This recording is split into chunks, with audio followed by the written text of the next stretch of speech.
You ever been like completely prepared for something, but then you still just couldn't get it done? Yeah. I think that's the most frustrating. It's because you do all the work right, and then like the DMV. Like, you ever gone to the... Oh my gosh. I know. The DMV. I've enraged all our listeners by even just saying the word DMV. Okay, well, I didn't even think about that story. We're going to tell that story here on the podcast. Didn't even think about that, but that fits in perfectly. Yeah, we do have a pretty... I mean, it's not like a terrible DMV story, but I feel like everybody's got a pretty like sketchy DMV story. Yeah, but not like this. No, this is real. This is way worse than anybody else. Nobody has ever experienced what I experienced at the DMV. What he's saying is our little special snowflake DMV story is better than your special or DMV story. Oh, it is. It objectively is. Roll the intro. Welcome to the Let's Quit podcast. Quitting is not always a bad thing. If you have the right mindset, quitting can be the most powerful tool you have on your journey to success. It's certainly been helpful for us. Whether it's flying through hurricanes, building our businesses, or just trying to get to bed on time, we're always trying to level up and improve our lives. This is the show where we share the lessons, experiences, and friends that have helped us live this incredible life. So let's quit the bad and grow the good together.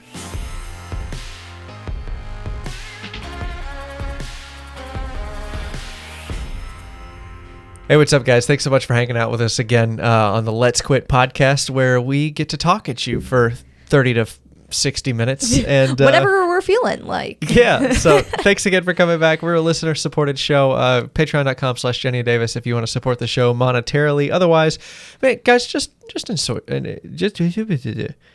the show. Just share the show, guys. We would really appreciate that. Tell a friend about the show. If everybody did that, we would double our listenership. It would really be that easy. If everybody just told one person about the show, that would be great. Yes. But yeah, thanks again for coming back for episode 15 now. Yeah. So that's exciting. But anyway, we'll just jump right into it. What have we done this week, Jennie? Well, I'll start out with something I did. So I went on a little sales trip. So A little sales trip. So we have some small business that does a lot of charcuterie related things. Not charcuterie boards, which is why I was going to talk to them, because I wanted to give them one of our personalized charcuterie boards and see if they're interested in buying them wholesale, selling them to their customers, maybe even using them for their own charcuterie boards when they sell them. I went to go talk to them. And it went pretty well. I was like, man, we haven't really talked to many small businesses yet about our products. We've mostly been sticking to realtors. If you've listened to any podcasts or watched any of our videos, we're really trying to get cutting boards specifically to realtors as closing gifts. So all of these sales scripts we write, all the scenarios we practice and run through are pretty much all to talk to realtors. And so I was like, man, am I going to have to write a whole different sales script to go talk to small businesses that might want our products? And then I was like, you know what? I already have a script that works well. Why not just tailor it to somebody else? And that worked really well. A lot of the arguments I had written up for selling a cutting board to realtors worked the same way. Arguments? You get in a fight with these people? Okay, not arguments, but reasons. So because for example, I was thinking to myself, okay, what if they straight up tell me to my face, oh, we don't use charcuterie boards. I know we're kind of a charcuterie business, but we just don't like using boards. We would rather use paper and wax and, plates and stuff like that. Say, well, cool. It's not a charcuterie board. It's a marketing write-off. That's the same response I use for realtors that say I don't use closing gifts. Oh, yeah. So why can't I, use that same response to a business that says we don't use charcuterie boards? It was just cool to see that we put in the work for one script and it can be used for so many things. So did you sell anything? I did not sell anything while I was there because that wasn't my priority. That wasn't my goal. My goal was to literally just give them a board that was personalized with their business logo on it and tell them who I was and walk out of there and say, hey, I gave you a free board. And then I can follow up later if I don't hear back from them. But I at least because accomplished my goal. Our goal, right, is just to be known, right? The better known company sells more product than the company that makes a better product. And not to say that I like wouldn't have taken a sale for like 20 boards if they wanted. Right, Like I had that script in my head. Our if they goal said, right now as we're you know, getting started is to be known. We don't need to Right. sell. I mean, like we will sell right now, but the goal is not to make money. The goal is to get known. So we're donating stuff to like auctions. We're donating like all these boards to, well, not donating. We're giving all these boards to real estate agents and everybody else. That way we have the credibility to say, oh, you've heard of me. so you've heard of me. Right. So that's our strategy right now, is just to get known, because best known beats best product every single time. Right. And it's starting to pay off. It really is. So like looking on our business Instagram, we'll have random Houston realtors that I've never talked to just following us, which means It's pretty cool. that in the whole web of like realtors talking to other realtors, they're mentioning our name or they're showing them our board. So And you guys too. Oh my gosh. We Yeah. came back and I don't know if we mentioned this last week in the podcast, but I don't think we did. we have some YouTube viewers that just bought a house in the Houston area, and they like demanded from their realtor. I'm like overplaying it, but like they demanded from their realtor that they buy them one of our cutting boards as their closing gift. Yeah. And it was just really cool. So now this real estate agent, he ordered 2 of them. Because you want to know why he ordered 2 of them? No. Because Well, I do, but I don't know why. Sorry. Okay. But I so answered the wrong question. you I made up answered a question in you your- didn't ask. Oh my gosh. I said no. I am interested. I thought you were asking me. All right, bye. Turn the podcast off. Someone doesn't want to talk to me. Anyways, no. So the homeowner was like, "Hey, I know these people. They do like closing gifts. There's these cutting boards. We'd love to get one. Oh, by the way, you're also selling a house to one of my friends. Oh, wow. Like, you should get them a cutting board too." Doing So double that's duty where for the us. second one came from. Oh, wow. Well, now we got a real estate agent that likes using our boards. He knows that the customers are demanding them. So And for it was whatever that's so worth. funny too. He commented on our YouTube video also, Yeah, he where did. we talked about like the fact that we got an order of 2 boards from somebody we didn't know. He's like, "Hey guys, like I was the realtor. Like I'm so glad that I could support you. It's super cool to like see you guys talk about it in a video." And it was just this whole really cool circle of like, you know, figuring out who everybody was and how everybody found out about each other. And anyways, it was cool. That was a good time. So, yeah, I say all that to say you took a sales trip, and even though you didn't sell anything, your goal was not to sell things. Your goal was Correct. just to get known by other businesses in the community. So, Correct. okay, cool. So that was fun. We also spent a lot of time this last week live streaming. Yeah. That's something that we really want to like get into more of, is doing more live streams. It's just more content that's easy for us to produce. Once you've got a system set up and cameras everywhere around the house, which we already do, let's be Yes. honest. It becomes really easy just to engage with the chat while we're doing it. Because Jennie and I are like sick of talking to each other. We love each other. We have a great relationship, but we're sick of only talking to each other. So we thought, what if we could just have some friends in the room talking with us? And so we've been calling people on the phone. We're packing boxes and stuff, just trying to catch up. But we also realized the opportunity to also like make more content while we're doing these sort of mundane things. So we're hoping to do more live streaming while we're designing furniture, while we're packing boxes. Just, I don't know, the time sensitive stuff or time intensive stuff that doesn't require all of our brain power. We can like chat with the chat and stuff like that. So that's more Right, fun. We yeah. might even live stream this podcast at some point. Who knows? But Yeah. anyway, just more opportunities for us to make content now that we have a content making business. It's pretty much easy now that we've got the infrastructure. Yeah, it's set a very up. similar feel to recording a video, but you can be way more personable and just like, it doesn't have to be so scripted and I don't know, perfect. Not that a lot of our videos are super scripted anyways, but like Well, they definitely are. Like they are, but it's not like we're reciting sentence by sentence like what we will Sure. say next. But that's what's so nice about live streaming is like, yeah, you're just talking, you're just chatting. it's a much having more conversation. engaging product. Like there's some we talked about this too, I think. Like there's more buy-in for the viewer to make better content. So like, I don't know, it's just a fun way to spend some time, and we can earn a little bit of money. We can make more content for you guys. Yeah. It's all around a win-win. So Yeah. we're excited to do more of that in the future.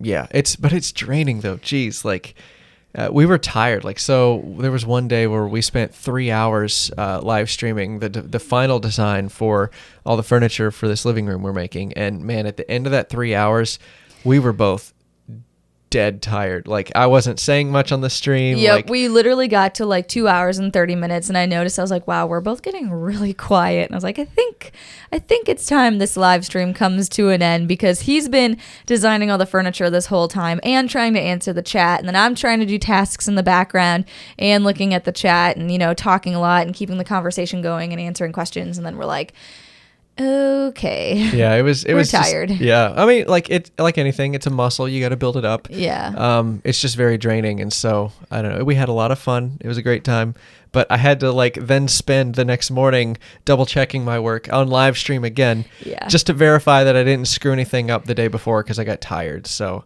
again, which that goes along with one of our action steps today. So little teaser, like schedule more time than you think is necessary to get things done. Yes. But yes. anyway, should I give him a ding for that? Fine. Give him a quick ding. I wish we had like a half ding. Half ding. All right, cool. So, oh my gosh. And then we met this awesome new couple. Yeah.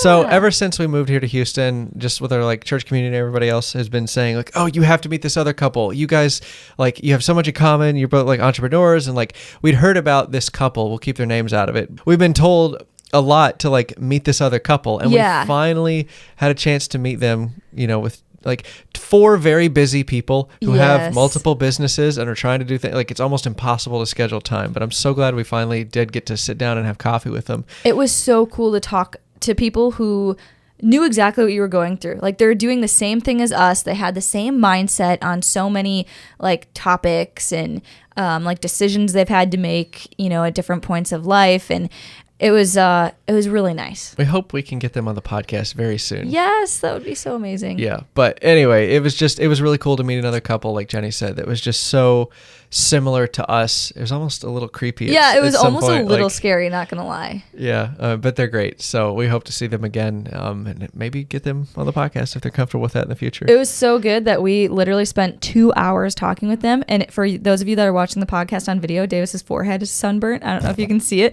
but we sat outside of this like really cute little coffee shop at a table and ended up talking for 2 hours. And we came home and Davis's whole face is like beet red. Poor guy got sunburned while we were talking. I took a shower this morning and the hot water just really hurt my forehead when I washed my hair. First burn of the summer. And it's not even April yet. I know.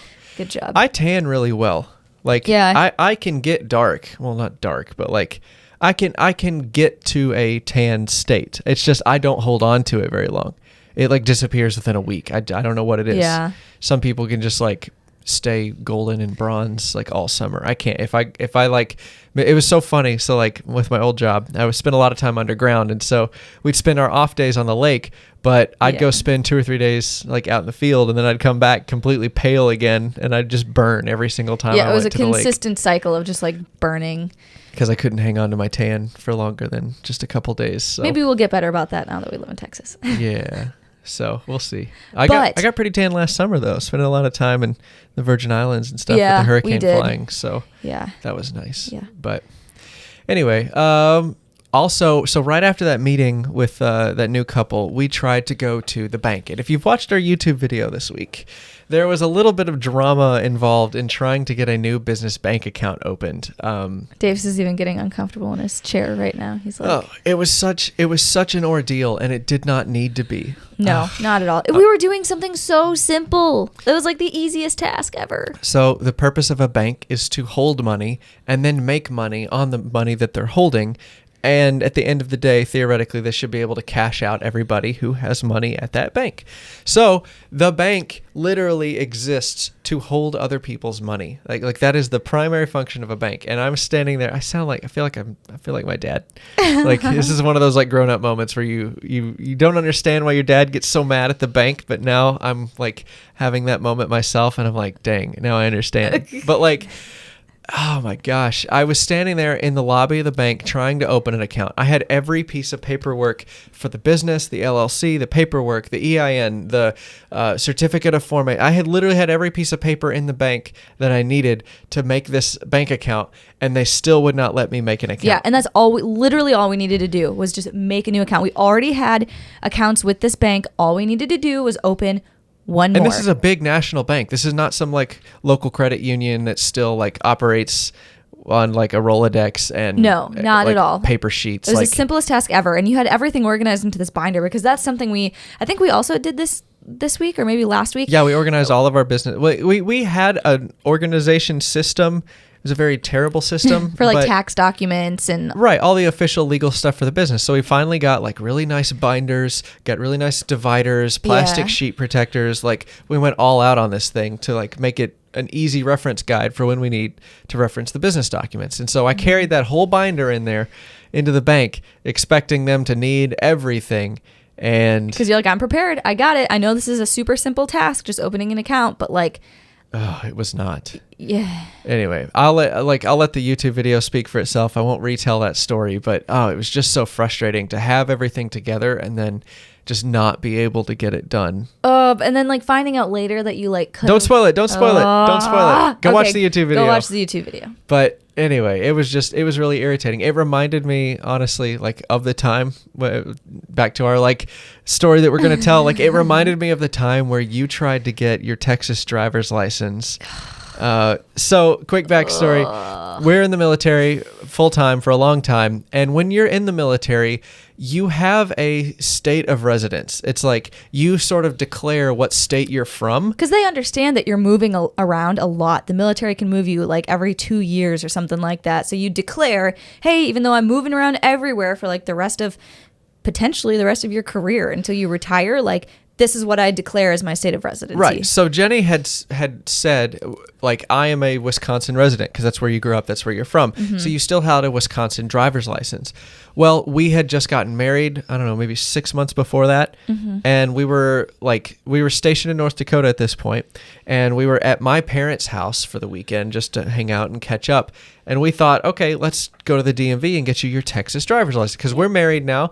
You want to take my state of residence so we can get the tax breaks, no state income tax, Right. all those things. And we're married now, so we just kind of had to pick one. It And made we more wanted to keep sense. it consistent, right? Right. And it was we knew we were going to have to do this. So when we went down to your parents for that weekend, we were like, hey, maybe while we're down there, we might have time to like go get my driver's license Right, switched so we from got Wisconsin everything. to Texas. We knew you needed like multiple forms of ID. We knew that we needed Social security cards. Oh yeah, you had to prove the name change, right? So you need like your new social security card. Right, so you dropped your maiden name and Yep. you took my name as your last name. So she had everything. She had already changed her name with Social Security office. She had already gotten all the documents that she needed. And so we're ready, like we're standing in line at the DMV, and all of a sudden this little, she was like a teenager probably. I don't even Like remember young 20s. anymore. And she was like about our age, and she was like, I need to see the marriage license. And I'm like, you need to see the marriage license? Like, because, okay, a marriage license, it is a legal document, right? But it has nothing to do with like your name change. Because there are tons of people that get married and keep their like maiden name, don't Right, change but their last name. the name change is a completely different process. That happens with the Social Security office. And so I'm like, literally all the marriage license does is show that you are legally married to somebody else. And Right. so I'm like, I don't need that. I don't need to bring that. And so she's like, oh, you need that. And I'm like, oh, well, I have like all my social like paperwork to show that I legally changed my name. A marriage license doesn't show you that. But she had a little checkbox that said, I need to see the marriage license. And And we of had a copy of course- it. We had a copy of it. In That North wasn't good enough. Dakota? No, we had a copy of it there. We had a photocopy of the marriage license Oh there. my And she gosh, was you're like, no, right. I need to see the original document. That's so like right. you need to see the original document for something that has nothing to do with a name change, just to transfer one state driver's license to another, like with your married name, because your old Wisconsin driver's Yeah. license still had your maiden name on it. Anyway, I understand it was like a one-off case, but the marriage license had logically nothing to do with getting a new driver's Well- license, but it was on her. It was on the little receptionist like checkbox of things she needed to see. Oh, and I forgot that part that we did have it, but it was a photocopy and the photocopy wasn't good enough. Oh, I completely forgot about that. We were so mad. That makes me even angrier. Because we were just in town for like the 3 or 4 days. Like we would have to burn vacation days and travel all the way back to Texas from North Dakota to come get this driver's license. Because God forbid you do something like that through the mail. Yeah. So anyway, it just reminded me of that time where like we thought we had everything conceivable that like we needed to get your driver's license changed. And there was something random that like we couldn't do it. Like, Yep. The most random thing ever. which, I mean, it wasn't a total loss. We still got to see family and everything. But like, man, what if we had just made that trip only for getting the driver's license? It would have been a nightmare. Anyway, so that like, oh man, that story just ties in perfectly with today's title topic. So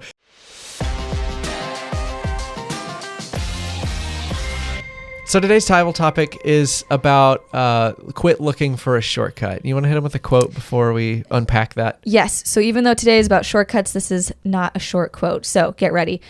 When startups succeed, they do so against all odds. In the beginning, you have nothing except for your own talents and resources. By definition, everyone else is bigger, further along, and more established than you. To win, you have to swim upstream early on, and that requires hard work and long hours. There are no shortcuts. And that is by Clara Shih. Yeah, so if you don't know anything about Clara Shih, she's worth a Google search. Big executive, super smart, like graduated, like Done stuff with like Google, Microsoft. she's exactly who you expect her to be. She's like been a graduated top of her class in computer science or whatever at Stanford and studied at Oxford and has been at the top of like several different like large companies to include like what Google and Starbucks. Oh yeah, she's That on the was board at thrown in Starbucks there somewhere. Anyway, Yeah. we didn't know her until we were looking for quotes for this episode, but And we stumbled upon her and we're like, oh, wow. so she's definitely worth a Google search. We're probably going to do more research on her, see if she's got any other nuggets of wisdom we can drain out of her. But anyway, we like that quote. So like we are defining shortcuts for the purpose of this podcast as, let me see what I wrote down here. They are releasing responsibility in one area for a gain in another area. Yep. So that's what we're defining as a shortcut. So the easiest like example I can think of this in the real world is like, you know those things on TV that are like 1995, like flex tape. Flex tape. Let me rant about flex tape for a minute. So everybody in the 1995 TV commercial world, like everybody is looking for a shortcut. They're looking for some way to deal with chaos that doesn't involve actually addressing the problem. It's like it's like flex tape. Instead of learning plumbing and like fixing your pipes, no, just slap this tape on it. Like that'll solve everything. That'll solve everything. So you're releasing responsibility of learning plumbing so that you can fix the leak with this little shortcut. Yeah. Which works great if the shortcut like works, but the problem is it doesn't. There's a trade-off there. It's a temporary solution. I don't care if you saw this boat in half. It's not like you're not learning welding. You've got to fix the boat. You're not just, anyway. Yeah. That's what I mean by shortcut is it's something that seems harmless, but you're releasing a large amount of responsibility for not learning what you need to fix the problem to try and get ahead without wasting as much time. And we're here to say that you're thinking about the game wrong. Like your goal is to set yourself up for success long term, not just short term. Now, sometimes you do just need to plug the hole till you can call a plumber. Sometimes you do need there is a place for shortcuts, but you have to know that going into it that this is a shortcut and you can't expect it to release you of responsibility. Right, and you long-term. can't get upset when the shortcut doesn't work for you. So when you're saying like, hey, I'm going to try this shortcut and then it doesn't pan out, you can't give up on everything and say, oh, woe is me. This is horrible. This shortcut should have worked. Now I'm lost, Right. So I guess in this scenario, like what would be the shortcut for the driver's license thing? Like what shortcut were we expecting? Okay. I think the shortcut was, hey, we're down here for 2 days and 2 days only. And we want to go down there and like get it like, conveniently get it done while I happen to be down there for 48 hours only. Right. Well, we were trying to do something that a resident of a state would need to do. So our shortcut was we were trying to do on a temporary vacation what somebody does when they move their life across the country. And we just expected that to work first time. Right. But like had we had all our stuff packed up in a trailer, we would have had the marriage license. It would have, we would have just gone to our house, picked it up and then done it. So that was our shortcut that we failed at. Let's think about this. We could have called ahead. I know the only thing worse than going to the DMV is calling the DMV, but we could have called ahead and asked what all documents we need instead of saying, I know what documents I'll need. Well, and then I think the other thing is a mindset thing, which is one of our later points. Like we were expecting it to go easy. Because we were doing things the right way, we expected it to be easy. We expected it to feel like a shortcut because we had done everything, quote unquote, the right way. Right. And I did it right. Where's my reward? right. And that's the mentality you cannot have when you're trying to do a shortcut. So when you're trying to make, let me bring this home. So like when you're trying to make a big decision in life, you're trying to change your careers, you're trying to quit your job, you're starting a business, or maybe you're just trying to go to the gym every single day. Like no matter what your goal is, you're going to be swimming upstream. Everything is going to be stacked against you. And there's a couple reasons for that. Number one, we're creatures of habit. You have all these habits and behavioral patterns that are like reinforced every day in your brain when you don't go to the gym, when you eat that whole pan of brownies, or when you do go to work and you feel the reward of getting that paycheck with the job that you're already familiar with, that you're already good at. Like it's very, very hard to convince yourself that you need to change anything. Right. Because your needs are being taken care of. Now, you want something better, you want something bigger, but a want is like a pull on your motivation, but survival is like a push. Yeah. So you're always going to like squirm out of like, you know, those big changes. Is the pull for wanting your goals to be achieved, is that stronger than the safety net that's pushing you from survival to just stay the same? And that's a survival mechanism in our brains. And there's good parts to it too, but like you got to understand what you're working with. So like just understanding that like when you're trying to start a new routine or change a habit, your brain is going to try to squirm out of lasting change.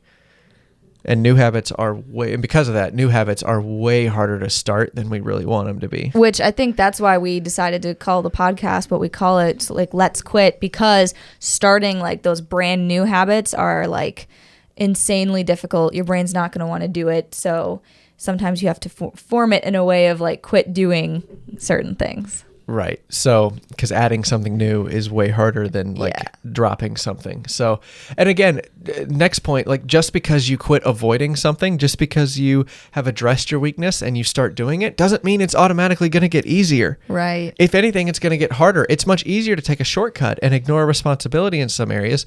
But again, you're taking a shortcut. And you can't expect that shortcut to last you long term. So you really need to take responsibility for things and do it the right way from the beginning. Doesn't mean it's going to be easier, but it will give you the results long term that you're looking for. Right. And we've hit that wall enough in our lives that we've learned now that like, hey, you got to slow down. You got to do things the right way from the very beginning, which that's the lesson in woodworking or anything that anybody learns. Like I remember the opening chapter of Adam Savage, the Mythbusters guy, his book of Every Tool's a Hammer. Yeah. He's talking about how he like didn't use enough cutting fluid. And he was just like trying to drill like something through his bike handle or whatever. And he like ended up like screwing up his drill bits or snapping a bit off or a tap or something in his handle. And he totally ruined the project.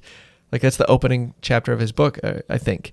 And he's just talking about how you have to do things the right way from the start. Yeah. And that will actually be faster and give you the long-term result that you're looking for. So I feel like another example of the shortcut would be like buying like a really big house. So if you wanted a really big house, you could borrow the money, I guess, to, you know, pay the mortgage. But you wouldn't be in the house long until it got repossessed and you ran out of borrowed money because you don't have a system to like continue to actually pay that mortgage payment every month. You know, you didn't put in the work to create consistency of getting paid. You just borrowed a sum of money, or you could save up for a while, take responsibility for the mortgage payment, figure out a way to like fund living in that house and live in it long term. Right. I mean, we don't need to look too far into the past to see like what happened in 2007 and 2008 of when this happens repeatedly with a bunch of people. Like the whole stock market crashes just because people saw a shortcut, thought it would last, and it didn't. Right. And like it's really easy to blame the big banks who were loaning money to people who couldn't pay it back. But where's the accountability? Like there's an entire generation of people that bought the lie or bought the shortcut that you could live in a big house that you couldn't afford, or the bank like convinced you that you could afford it when any amount of financial literacy would have like told you very simply that you couldn't afford that house. And we're probably talking to some listeners right now who lost a lot of money in their house, or like I understand the hot water that like I'm treading in right now, but like the whole concept of outsourcing your responsibility in one area, which for some people that was the learning process of what goes into buying a house. If you outsource that and expect to take a shortcut, don't be surprised when the bank repossesses your house because you can't afford the payment. Like you believe the bank. The bank is incentivized. The bank is supposed to screw with you. Going back to our YouTube video, the bank's job is to make money on the money. And so you have to educate yourself. You have to take personal responsibility for the financial education. Otherwise, you're going to be left holding the bag when the bank screws up. Yes. So I guess that's all we're saying. So, and then the last point is like, I think we beat this horse to death, but like shortcuts are one of the easiest ways to sabotage your plans. Yes. If you take a whole bunch of shortcuts and I mean, what is it? Something held together with like Band-Aids and duct tape is just not going to work well. So like as great as duct tape is, you got to fix the problem. Right. You can't continually just do patchwork fixes and shortcuts and expect to get anywhere long term. Because these shortcuts are going to make you think that you don't need to actually be responsible for something. Like, I don't need to figure out how to, weld or do plumbing. I can just slap some tape on it and we'll be Which great. might work for a week. If it's the Houston freeze and your pipes are leaking, yeah, please use the flex tape. Stop, do damage control, and don't make it any worse. But then please also call a plumber. Just because you stopped it leaking today doesn't mean you've released yourself of responsibility for taking care of it. So again, if you're trying to start a business or you're trying to make a change in your life, you got to take full responsibility for everything. And that is going to take a lot of time. A lot of time.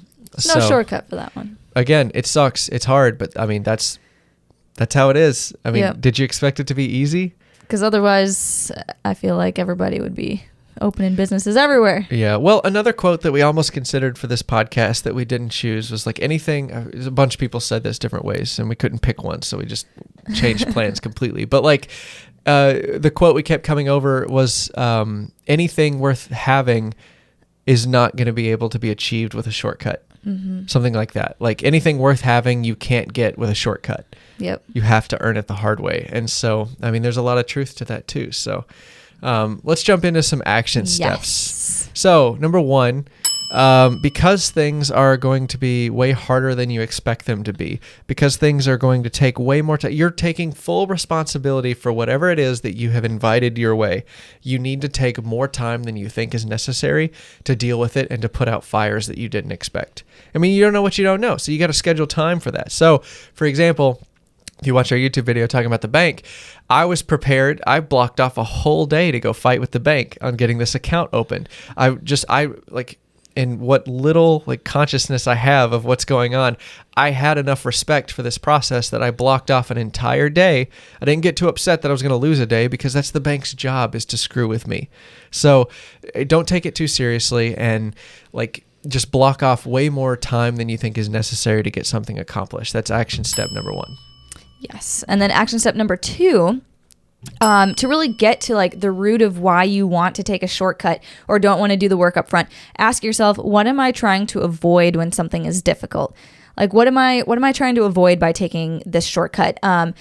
For me, I know, like, even just driving, like taking shortcuts, like you want to take a shortcut because you don't want to go the long way. You don't want to learn the directions of an entire city. Like, no, I don't want to take time learning directions for the entire city of Houston. I just want to go the route I know to go, the fastest route. I just want to take this shortcut. But what happens when there's construction on my shortcut? Like, I'm going to be completely thrown off because I don't know any of the directions. Like, I'm taking a shortcut because I'm avoiding the fact that I don't want to learn the directions. You have to ask yourself, what am I avoiding when I take this shortcut? And then realize that by avoiding that thing, you're just causing more work for yourself. Yes. So when you're asking yourself like, oh, why is this so hard? This should be easier. That's when light bulbs should go off and you think, okay, what am I trying to avoid? And then you can start to identify that and say, okay, isn't this part of the process?